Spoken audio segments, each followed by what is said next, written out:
All right, all right. Here we are back for another episode of Coffee with the Founder. Got my coffee cup, my coffee, and of course we got another great guest, Brother Loki. Listen, we've been doing these coffee talks as a way to introduce people in the WPC family, in the WPC network, to each other better, to know the work we're doing, how we came about the work.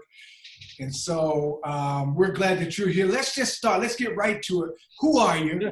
What do you do? How do you explain that to folks? Well, who am I? Well, I'm Joan's son. That's usually how it ends up going.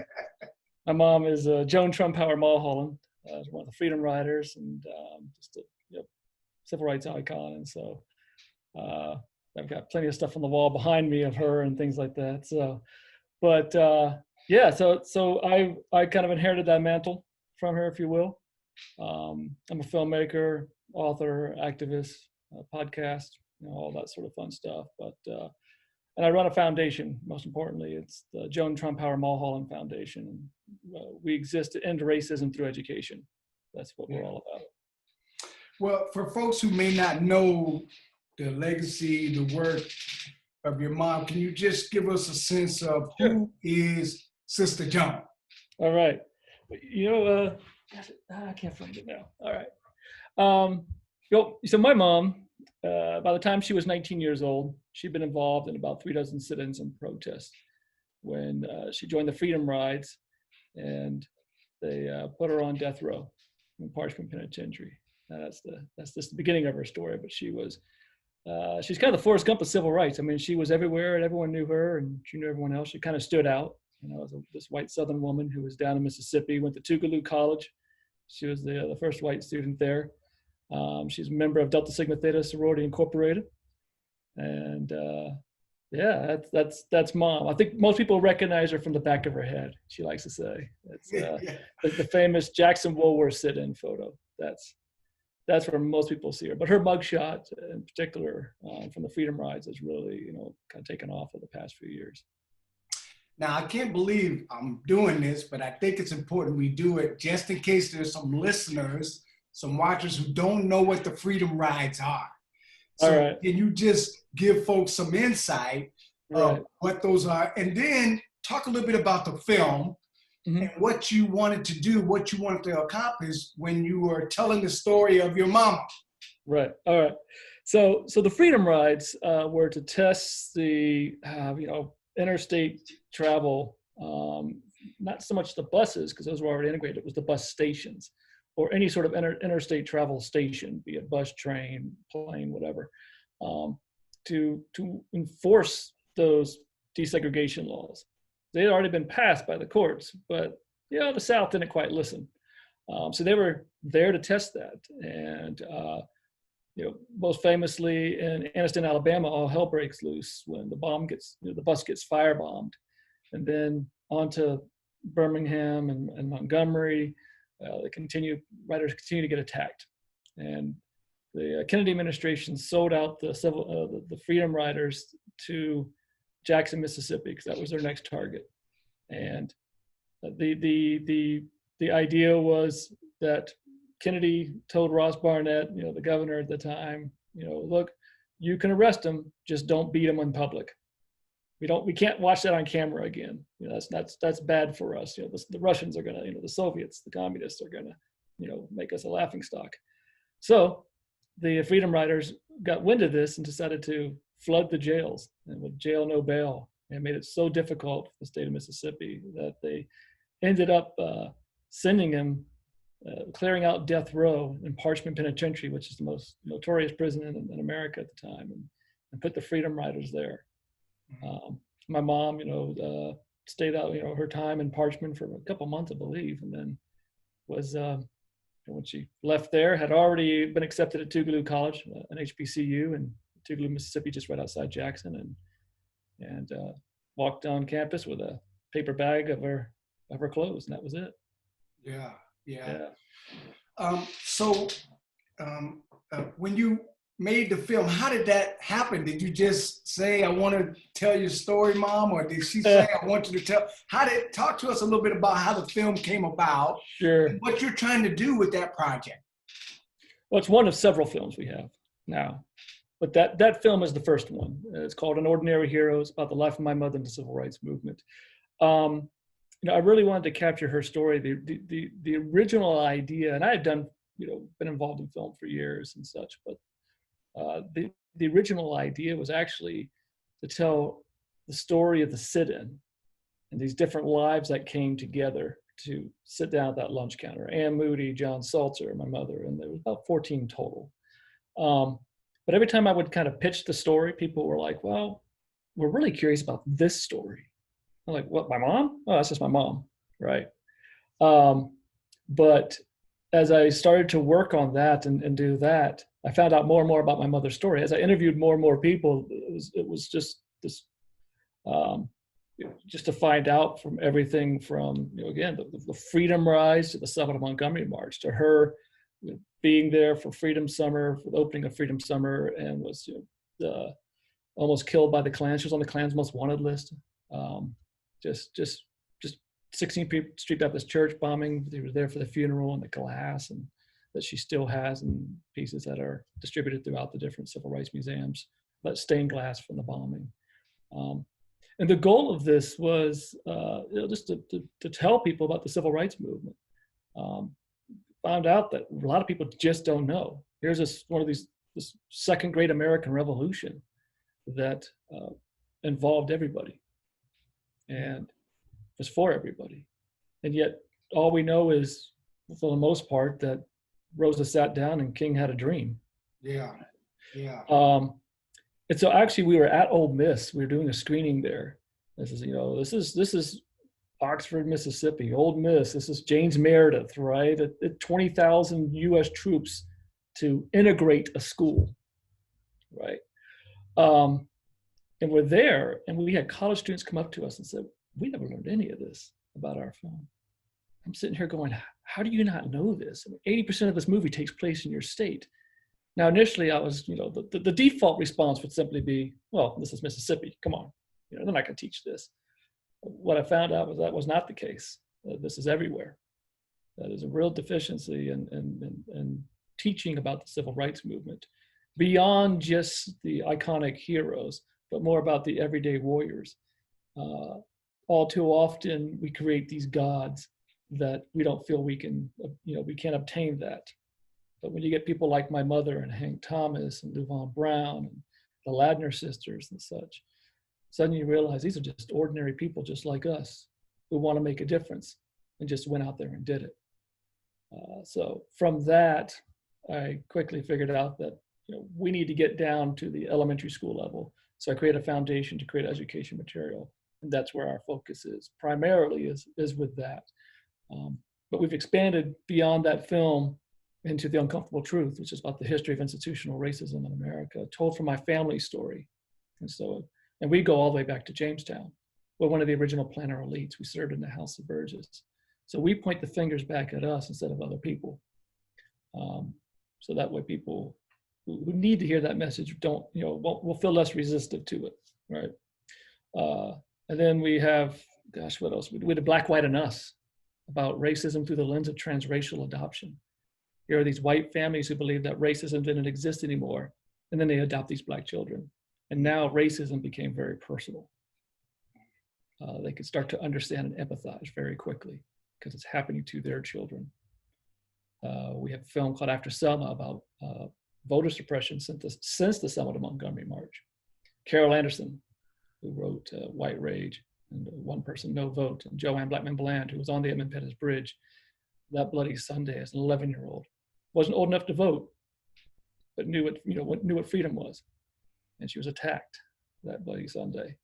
And it's those two share this story about this resistance and about the need to fight for the right to vote continues. We finished a film called The Evers, which is about Medgar Evers and his family. One of the first of the three martyred leaders of the civil rights movement, Medgar, Martin, and Malcolm. Right? But one that a lot of people don't know about, and that sacrifice that he made and his family made, that's not out yet. And then right now I'm during during COVID, can't go out and shoot. I'm supposed to go shoot another documentary, but in the meantime, I'm like, it's giving me time to edit the documentary I really need to do right now, which is we've been shooting for the past 2 years, which is about Emmett Till and the cover-up that allowed 6 other people to get away with murder. It wasn't just 2. Yeah, yeah. I want to ask you a little bit more about, I mean, COVID-19 and Yeah. what's going on in your mind as a filmmaker, as a Yeah. documentarian, as someone who's had this life's history around these issues. But before that, I want to ask you quickly about the role of white people during the time your mom was there putting life and limb on the line. Because I think in addition to what you mentioned, we've reduced this to Rosa and Martin. And to some extent, not only forgotten the people of color who put their everyday lives on the line, but also the role that some white folks played in really putting their life and limb on the line in reference to. What's your sense of the number of white folks, the age of white, like what was the kind of, if you would say, profile of the white people, white folks who were really putting it on the line during that time? You know, it's a fascinating profile because it runs the gambit. You know, in Atlanta, in Anniston at that bus bombing, gosh, they call her the Angel of Anniston. At least Hank Thomas does, if I'm not mistaken. And she was 11, 12 years old, bringing water to the Freedom Riders, this little white girl, and the mob ran her out of town. Right? You have, you know, people like Bob Zellner, whose family was all in the Klan. I think Spike Lee is producing a film about that.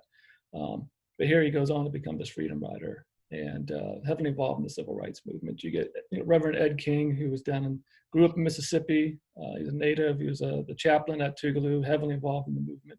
You know, much older than the students, of course.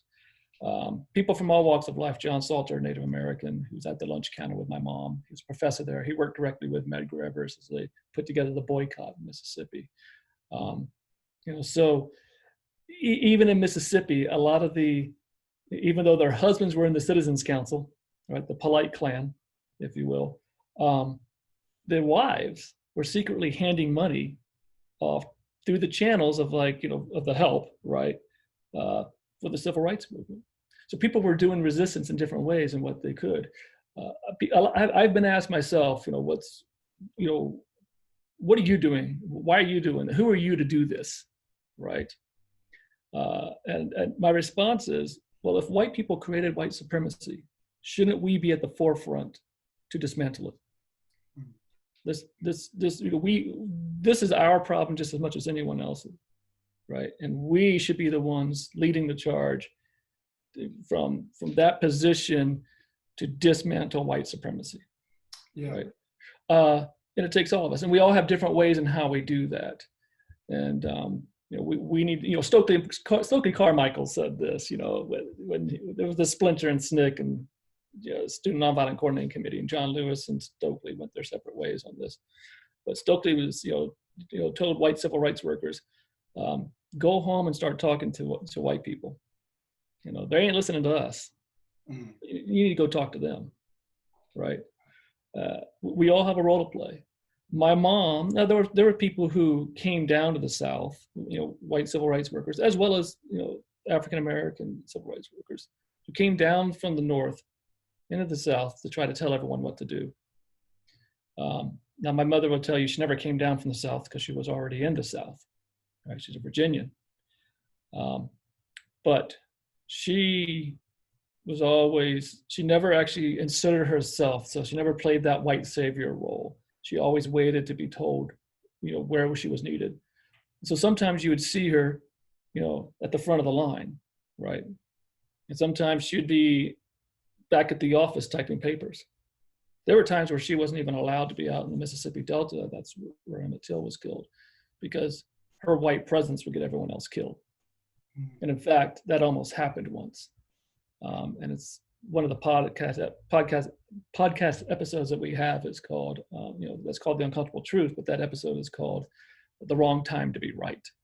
Mm. And Yvonne Brown talks about how my mother almost got them killed because she was so strident in being right and not thinking about, you know, the lay of the land. Yeah. And now, but she wasn't the only one, because even though, you know, the dynamics would go, well, that's because she was a white woman. It's like, well, hold on, Bob Moses also almost got them killed once. Yeah. Right? So, but yeah, we all have a role. We'll have a role to play. Yeah, And that's helpful. I'm gonna ask you about that COVID, but first I wanted to know, like, was there a time you can remember growing up that you thought, I want to tell this story? I mean, is this what you always wanted to do? I mean, how did you get to yeah, this point that you are now not only, you know, sharing your mom's story and the way you've done it, but also the other work that you're, you know, highlighting sure. and bringing some attention to? How did that happen? You know, doing the story, we always knew my mom's story in some general sense. We knew about the photographs and stuff, but it wasn't until I really got into high school when I opened a history book and there she was, and it's like, wait, why is mom in a history book? Because the civil rights movement was just part of who we were, you know, those friends and so forth. But all of a sudden, it gave it, you know, real context. And then as we went, and I went into college and stuff, I always knew I wanted to do film. Actually, my first short film for school was actually about the Jackson sit-in. But it wasn't until the 50th anniversary of the Freedom Rides when I just was like, I got to do this story. Mm-hmm. And it was because, particularly that story, you know, the whole thing was the 50th anniversary. We found out that they're actually going to go back to their very cell on Parchman, my mom's prison cell on death row. And so from there, it just, you know, just like my mom, once you're in, you can't turn back. Yeah. You know, Yeah. you can only move forward. And I got to a junction where, you know, I didn't want to be identified as Joan's son. Right. I want to be my own man, right? Well, you know, I got, you know, recognize me for what I'm doing, right? I think that's all of us. And I was actually at the home where Medgar Evers was killed. His daughter was there, Rena Evers. Marion Wright Edelman was there. My mother, Jerry Mitchell, who wrote Race Against Time, a phenomenal book. And and we're all there, and people got their little groups of people there and such, making introductions. Now, Rena's on my right, my mother's on my left. And this lady comes up to Rena. I don't remember who it was, but, you know, comes up to Rena. Oh, Rena, how you doing? You know, and gives her a hug and all of that. And then comes to me and goes, who are you? I was like, oh. Now this was that moment Right. where I was like very quickly in processing in my mind going, well, if I say Loki, then her next question is going to be, yeah, who are you? So I was like, I don't want to, you know, hold up the line, if you will. So I started and said, oh, well, I'm Joan's son. Oh, Joan, I didn't see you there. You know, I was like, yeah, right? I mean, I'm totally deflated, Yeah. right? I mean, I've won an Emmy. I mean, I've won all these awards and stuff. And it was like, I'm still Joan's son. And Rena leans over to me and says, don't worry, Loki. I don't have a name either. I'm just Medgar's daughter. And we talked about that over lunch later. And, you know, where you come to this, you want to be your own person, of course, but you come back around to realize that the work you're doing is not about you. And that for us in particular, these children of the movement, you know, we have this unique responsibility to not only preserve our parents' legacy, but to continue that. Now, I don't have to sit at the lunch counters, right? Because my mother already did. But as my mom says, you know, I can't do everything, but I can do something, because doing nothing is not an option. So I do what I can do, which is through the films and the books and the podcasts and stuff. I'm just, you know, taking a, you know, doing what I can do in my capacity at this time.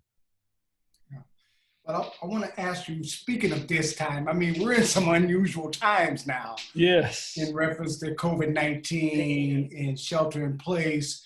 So number one, I'm just wondering, as a creative mind, what have you been reflecting on? What have you been thinking about in reference to the work you've done and the work ahead?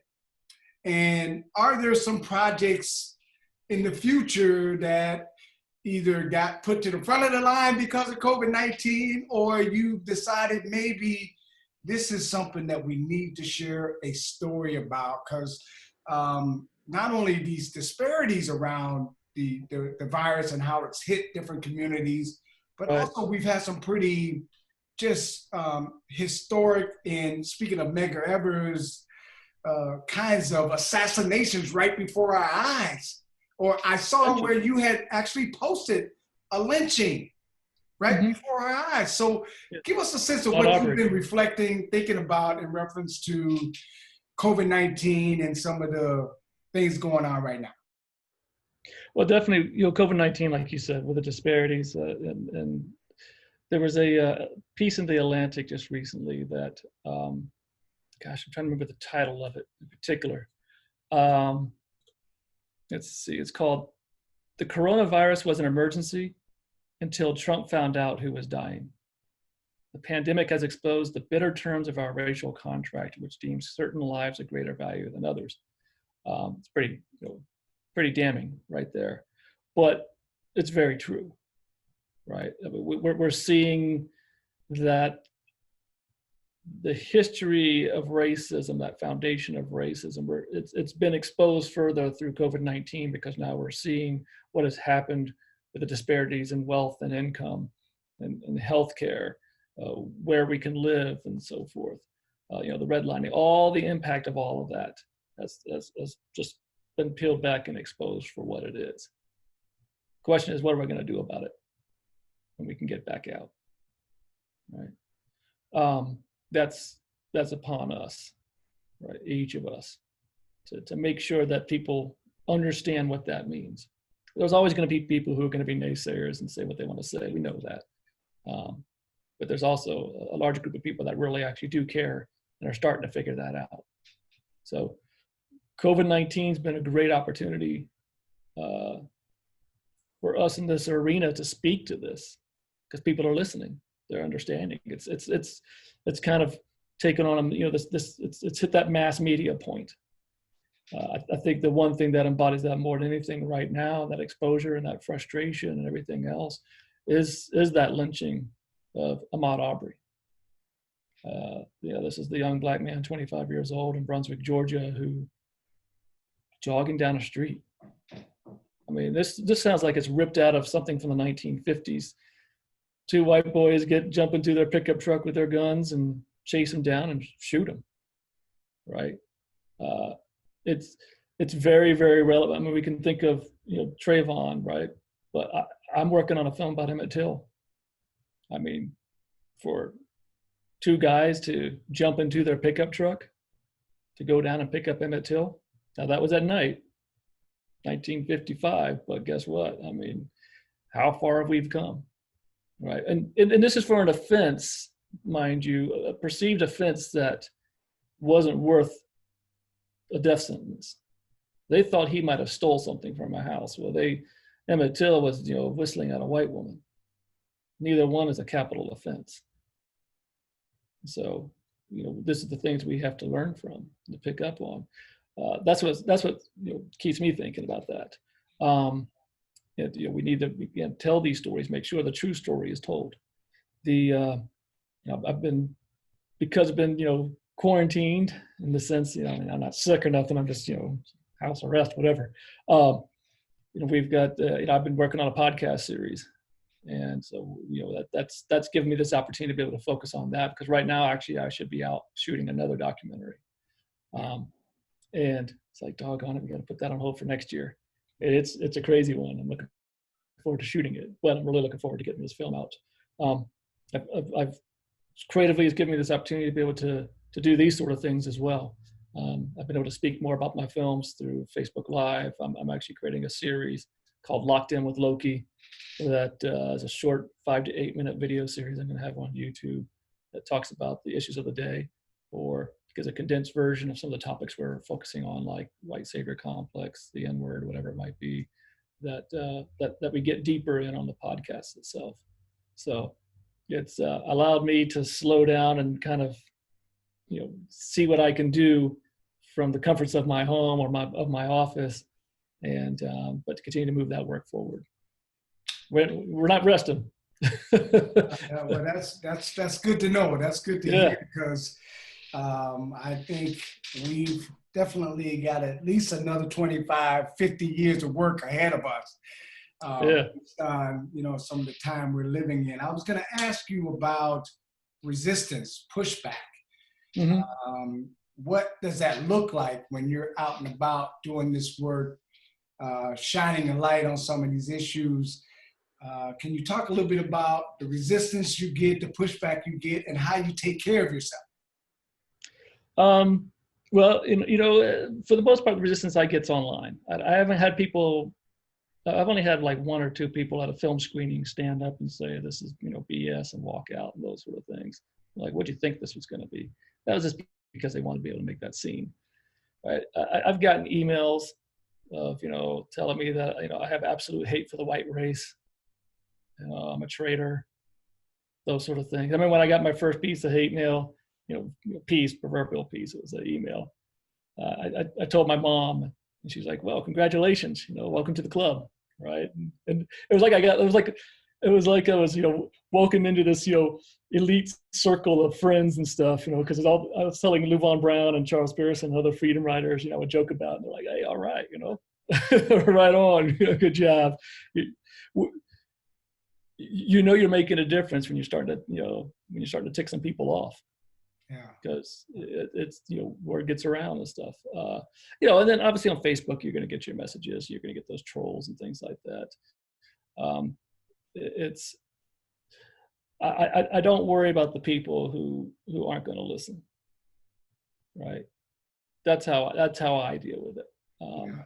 I go out in places where when we're shooting films, we did when we were shooting this film on Emmett Till. I mean, we were politely told by this guy who, I don't know if he's a plantation owner or not, but he had said, "Yeah, we've seen you around."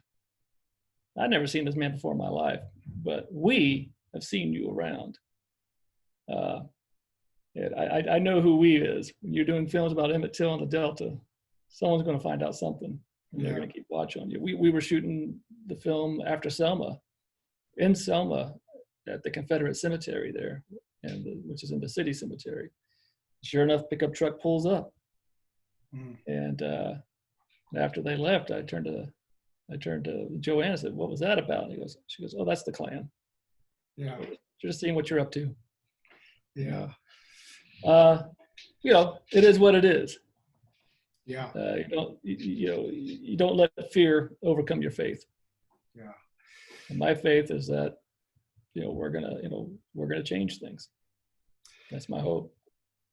Well, welcome to the club, my brother. We appreciate you.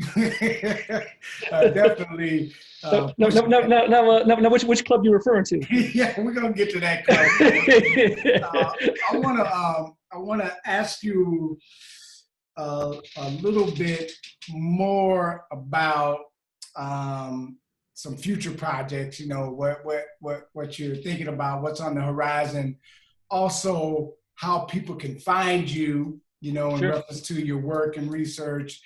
But first, again, let's make sure people know who Emmett Till is.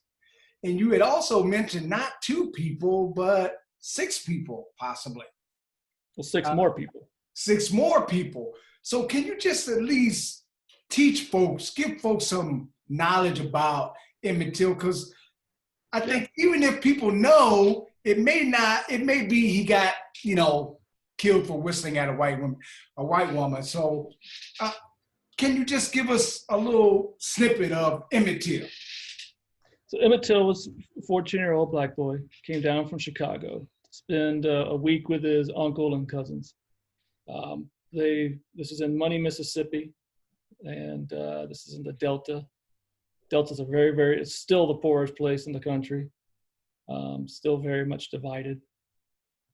Again, they call things plantations down there. 50 plus years later, you still don't talk about it.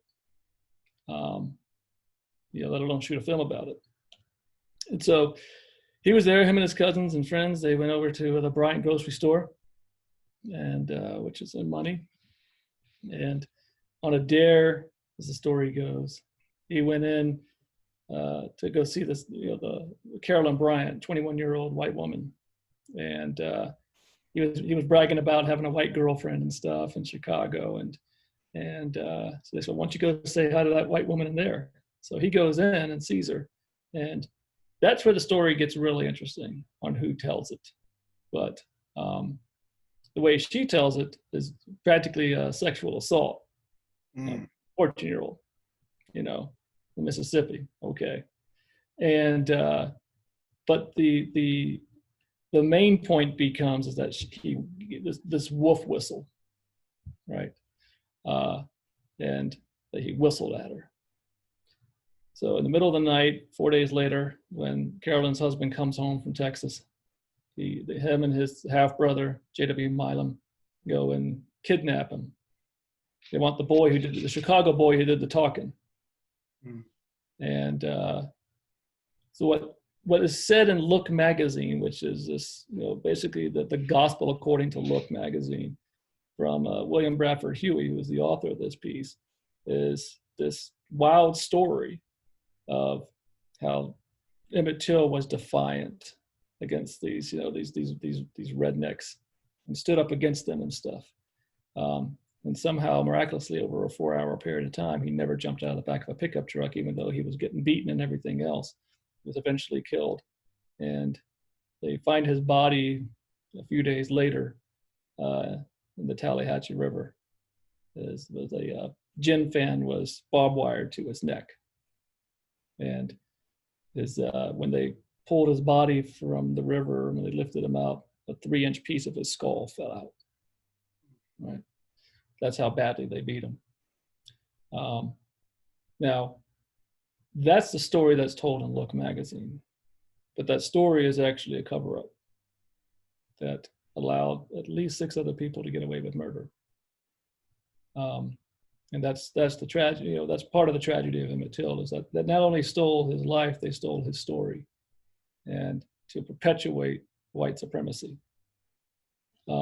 Probably one of the books on it. This is actually, this is basically the Bible on Emmett Till. So written by Devery Anderson, and who actually lives out here in Utah where I live.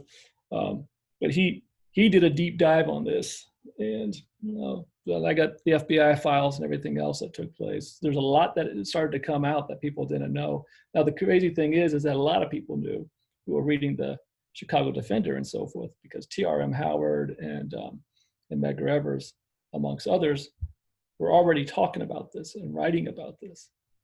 And yet, once Look magazine came out, everyone just, found a way to forget. Yeah. And is it true that Carolyn, the woman, recanted the story? Is that something that we saw or read? I don't remember how it went, but I thought I saw something or read something that she recently recanted. So there's a story to that there was a book that came out from, I forget his first, Tyson wrote. And the problem with the story, now she says she never recanted. He says she did.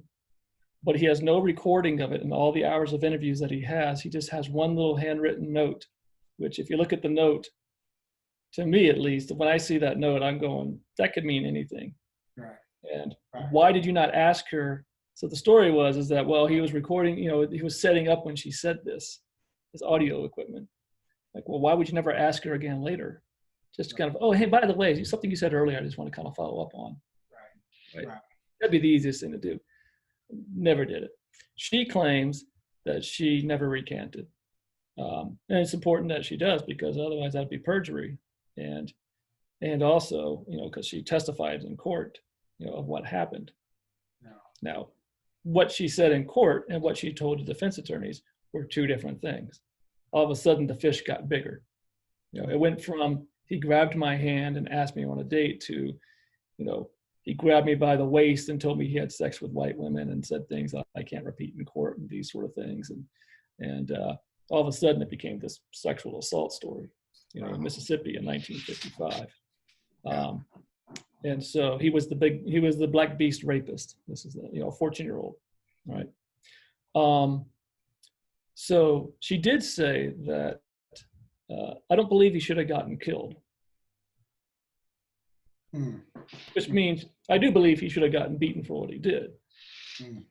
But at the end of the day, because she always denies that she was in all these different places that she's been, put in the story. And it's because while her husband and his brother, they've passed at this point, half brother, they have passed at this point, but they were able to tell this Look magazine story because they were acquitted by an all-white jury, so double jeopardy laws. However, she could still be, prosecuted for manslaughter because there is no statute of limitations on manslaughter apparently. So, so the FBI is actually investigating that some more in respect to what did she say or didn't say, what happened with this recanting. Yeah, that's helpful. I that in itself, the whistling story is the one consistent piece that I've heard over my lifetime. This is why he died. And so that's why I wanted to not only give people some knowledge about him until in case they didn't have it, but also some in-depth truth about that. So thank you for that. So tell us what you're working on in the future. I mean, the next 10 years, what can we expect from you? Oh, that'd be great. And tell people how to find you if they want to look up any of the work that you've done or doing. Yeah. So, right now, I mean, my focus is from a film standpoint is finishing this Emmett Till film, which we'll have finished this year. We're working on getting the release out for our Medgar Evers film. There's a film that we've been exploring to do about the first Black female Utah state representative, who was running for re-election this year. While the citizens will vote on whether or not we should remove slavery language from our state constitution. So she has to go out and explain that. So our goal is to capture that dialogue. COVID-19 might screw everything up, but we're kind of hoping that things will ease up and to allow us to capture some of that. Another film we're working on, but we had to put on hold, was about this Black Confederate sympathizer who, and it's a very, very fascinating story. Some of it's told, and I'm looking for the book, but I don't have it here in front of me. Some of it's shared has been shared before, but there's a whole dynamic to it that a lot of people don't know that gets even crazier. And so we're actually going to shoot that in Alabama, which is crazy on us, but nonetheless. This new video series I'm dropping, as well as the podcast series, are really kind of the main things I'm focusing on. That some additional curriculum that we're doing. I've got a new book that I'm working on about my mom, which is taking, it's called Get Back on the Stool, the lunch counter stool. I asked my mom once, what were you thinking when they dragged you off that stool? And she said, get back on the stool. Yeah.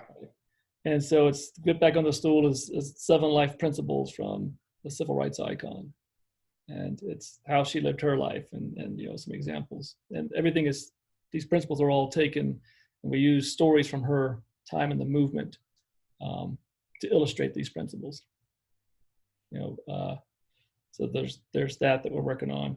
But all this can be found. We're at the JTMfoundation.org, JTMfoundation.org, which is Joan Trumpauer Mulholland. So a lot of that's flown through that. I have my own website as well, which it's all kind of tied together, but LokiMulholland.com. So it's the different events that we're doing. My mom, she probably speaks 50 times a year. She turns 80 next year, right? So, and we're there for a lot of those. I do a lot of assemblies and things like that as well, but just speaking throughout the country on these points and doing these screenings and just, doing playing my role in all of this. We all have that role to play. So, yeah. So let me ask you a quick question about assemblies and young people. Mm-hmm. I mean, if you have the opportunity right now to just say something to the young people based on your experience with mom, your life experience doing the work and research and films you've done, COVID-19, I mean, all the things that are Right. happening. As we look at the next 25 years, what's your message to young people as we look at these next 25 years associated with the work that we spend our life doing? Right. No, 25 years. It's the same message I've been sharing for the probably past 7 years or so, that my mom shares. It's anyone can make a difference. You just have to make the choice. Go out and change your world. You don't have to change the world. Change your world, whatever that might be. And your issue might not necessarily be, equity or racism or diversity, inclusion, these sort of things. It could be whatever you want it to be, whatever you're passionate about. Everything's interconnected, right? And so, get some friends together and go solve it.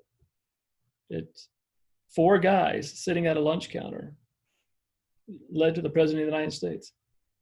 And President Obama, pointed back his presidency back to those 4 guys in Greensboro on February 1st, 1960.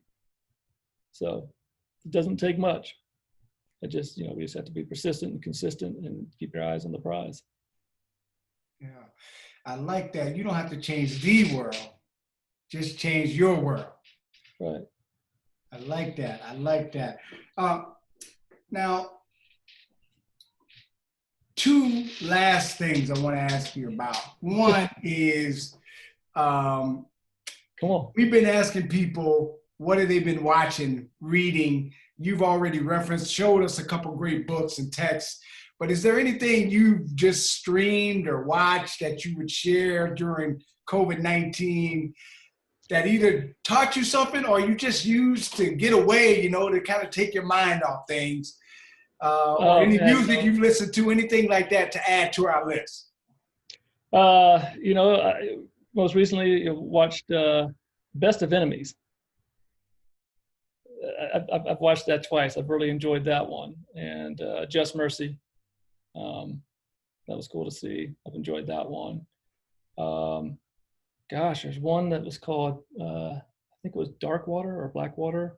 But it's the one about the Teflon and so forth, and the guy who takes on, the guy who plays Incredible Hulk, whatever his name is, I remember. But yeah, it's a good. I like those sort of films and stuff. Yeah. So yeah, I mean, reading wise, I've on my Emmett Till stuff, I've kind of dipped back a little bit of old school here, but that was from college. Yeah. Checking that one out again. This one just came in. So, between that and everything else, just uprooting racism, waking up white, just some books like that. Yeah. Yeah. So, those light reading, right? Yes. You got to stay informed. You got to stay informed. That's right. To be aware, it's got to be in your mind. Yeah. So that's what you have to be willing to do if that's what's important to you. And this is what my world is. So now I'm assuming I'm not the only person that asks you how a white guy becomes an Omega. The same way a black guy becomes an Omega. I get it. All right. Just talk to me a little bit about, seriously though, the importance of the role your fraternity has played in, just your life development and also, your community impact, because, I think we can both admit, there's just not a lot of white presence in Black sororities and fraternities. No. And how you came to make that decision and, kind of the positives that have come out of that and your life's work as well as your community work. Yeah, well, my mom's a Delta, right? That's the first answer. I like that about her. Give her some love. Give her a big love. Yeah. All right, team. But yeah, my mom's a Delta, right? It's in the family. Yeah. And when I was looking across, those fraternities I would want to join, I went to the mountaintop first and made it. So, that's all it is. I asked my mom. I said, who should I, if I'm going to join one, who am I going to join? And she said, well, join the Omegas, right? And there's a deeper connection that's between Omegas and the Deltas and stuff that I didn't understand at the time, and she wasn't, she wasn't telling me until later. Yeah. But always listen to your mother, right? Yeah. Yeah. And but yeah, I mean, we're a service organization, right? It's about strengthening community and representation in particular. So we're doing a lot here in Utah. We're heavily involved, and it's a small community here. We have a lot of kids who are refugees and such, and just there's a lot of issues. We got a strong NAACP presence here with Janetta Williams. But our thing, we work with the schools a lot, whether it's the Boys and Girls Club.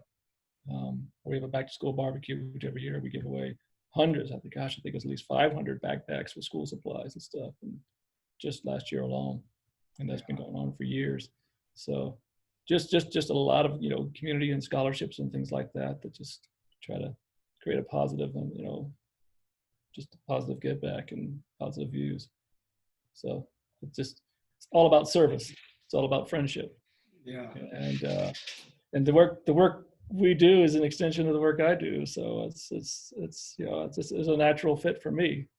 It's a way for me to honor my mother, as well as just be around like-minded people who have similar goals.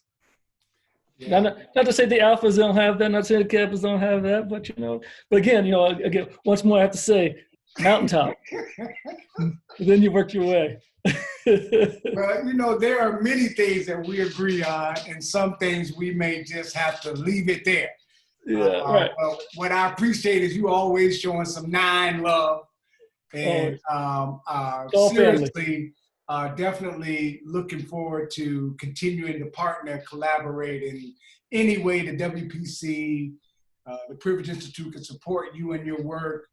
I'm hoping the next 25 years, no matter what goes down, we'll be in collaboration, bro. And I appreciate you.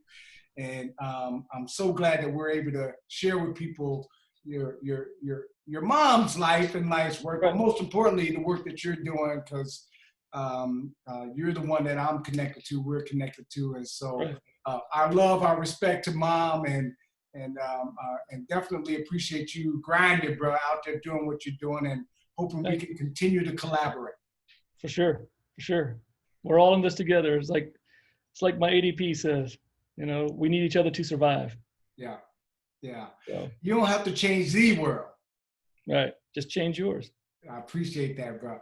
Listen, man, take care, bro. We'll be in touch. And all right. Be safe out there in Utah, man. You too. Appreciate it now. Yeah.